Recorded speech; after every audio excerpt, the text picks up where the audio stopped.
बहुत खुशी का मौका है ये, और पूरे देश के पिछड़े, अति पिछड़े, दलित, शोषित, वंचित तबके को खुश होने का समय है। और ख़ास करके बिहार वासियों के लिए एक बहुत ही खुशी की बात है कि बिहार ने एक नया संदेश दिया है। और बिहार हमेशा से ही देश की आज़ादी से लेकर के और आज तक हमेशा से ही रास्ता दिखाने का काम करता रहा है। और आज जब इतने क्राइसिस का समय है, उस समय में भी बिहार और बिहार के नेताओं ने, पूरे इंडिया अलायंस ने और सामाजिक न्याय के जितने भी प्रणेता हैं, सामाजिक न्याय के जो भी फ्लैग बियरर्स हैं, उन्होंने एक साथ इकट्ठे हो करके इस लड़ाई को लड़ा। एक शेर है शाहिर लुधियानवी का कि 1000 बर्क उठे, 1000 बर्क गिरे, लाख आंधियां उठे, वो फूल खिल के रहेंगे जो कि खिलने वाले हैं। तो जब कास्ट सेंसस की बात आ रही थी तो देखा होगा कि तमाम हथकंडे अपनाए गए कि किस तरीके से इस जनगणना को रोका जाए। इस जनगणना को रोकने के लिए लोगों ने सुप्रीम कोर्ट तक का रुख किया, कई महीनों तक इस पे रोक लगाई गई।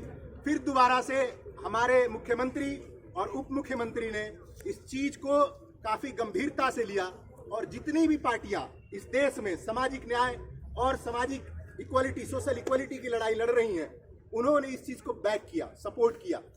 पूरी दुनिया में तमाम देशों में अगर आप देखेंगे तो दुनिया में सिर्फ लड़ाई है हैव्स और हैव नॉट्स की, संसाधनों के सही बंटवारे की, कि कुछ मुट्ठी भर लोग बाकी सभी लोगों पर राज न करें और बाकी सभी लोगों को शोषित करके, उनका खून चूस करके, उनको नौकर बना करके, उनको गुलाम बना करके दुनिया में राज न करें।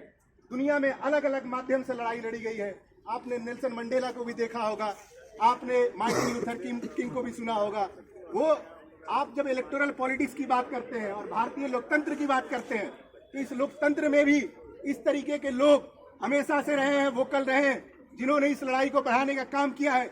हमारे सामने जितने भी पोस्टर्स दिख रहे हैं उनमें उन तमाम चेहरे हैं, चाहे वो जगजीवन राम हो, चाहे वो कर्पूरी ठाकुर जी हो, चाहे वो अंबेडकर साहब हो, चाहे बाबू जगदेव सिंह हो। इन सभी लोगों ने हमेशा से ही शोषितों, वंचितों और दलितों, पिछड़ों की लड़ाई को एकजुट कर करके और आज हमें इस काबिल बना दिया कि हम विश्वविद्यालय में खड़े होकर के इस पे एकेडमिक चर्चा कर रहे हैं। साथियों, रिजर्वेशन को 50% जो कैपिंग की गई थी, उसके बाद ईडब्ल्यूएस का आरक्षण आया, अच्छी बात है, उस पर कोई छेड़छाड़ नहीं है, 10% वो है। लेकिन जो कास्ट सेंसस हुआ, जो सर्वे हुआ, उसके हिसाब से इसके लिमिट को एक्सटेंड किया गया और आज 75% है। एक संदेश है, जिस साइलेंट रेवोल्यूशन की बात अभी कर रहे थे हमारे साथी, ये उस साइलेंट रेवोल्यूशन की तरफ हमारा एक कदम है। ये अभी रुकने का वक्त नहीं है। बिहार ने एक मॉडल दिया है, बिहार मॉडल एक मॉडल है जो पूरे देश में पॉपुलर हुआ 2013 में। वो एक मॉडल था कि किस तरीके से व्यवसायी, किस तरीके से जो है पूंजीपति बिहार, उत्तर प्रदेश से जाने वाले शोषित समाज के लोगों को दूसरी जगह पे ले जाके शोषण और करेंगे और वहां पर पूंजी इकट्ठा करेंगे। एक बिहार मॉडल ये है।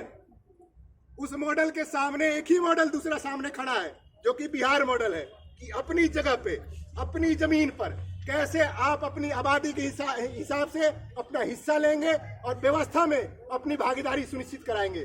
साथियों, जो एकेडमिक यूनिवर्सिटीज की बात चल रही थी, यूनिवर्सिटीज में यह अक्सर देखा जाता है, चाहे वो लॉ फैकल्टी की बात हो, दिल्ली यूनिवर्सिटी की बात हो या कहीं की भी बात हो, एक गेस्ट फैकल्टी का भी चलन चल रहा है। गेस्ट फैकल्टी के लिए अभी वो निकाला जाता है, वैकेंसी निकाली जाती है। कोर्ट के फैसले के बाद भी, कोर्ट के ऑर्डर के बाद भी, कि अगर 45 दिन से ऊपर का अगर आप कोई भी नौकरी निकालते हैं तो आपको उसके भीतर आरक्षण के सारे नियम लागू करने पड़ेंगे। उसके बाद भी सीट मैट्रिक्स कभी भी रिलीज नहीं किया जाता है। हर साल हम इस मुद्दे को लेकर के जब जाते हैं अथॉरिटी के पास में, तो रिलीज हो जाता है, कभी सीट मैट्रिक्स रिलीज हो जाता है, कभी नहीं होता है। और इसमें जो एनोमली देखी जाती है, जो इस बार के भी अपॉइंटमेंट में देखी गई है, उस पे भी हमको और आप सभी को सचेत होकर के, एकजुट होकर के लड़ाई लड़ने की जरूरत है। क्योंकि अगर हम चुप रहेंगे, हम सरकारों से एक्सपेक्ट तो करते हैं, लेकिन जब हमारी व्यक्तिगत जहां लड़ाई आ जाती है, वहां पे हम कंप्रोमाइज कर जाते हैं।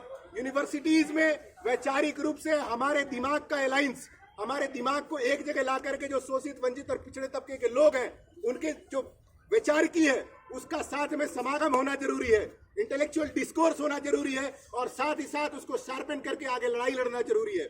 मैं ये देख रहा हूं कि कोविड के बाद से ये चीज हमारे कैंपस में बहुत कम हो गई है और इस चीज को लेकर के मैं थोड़ा सा विचलित जरूर हूं, लेकिन मुझे उम्मीद है कि इस फैसले के बाद बिहार सरकार ने जो संदेश दिया है, ये फैसला और ये संदेश हम सभी के सीने में आग फूकेगा कि हम आगे बढ़ चढ़ करके सामाजिक न्याय और समानता की लड़ाई को आगे लेकर के चले। इसी के साथ मैं अपने वाणी को विराम देना चाहता हूं। धन्यवाद।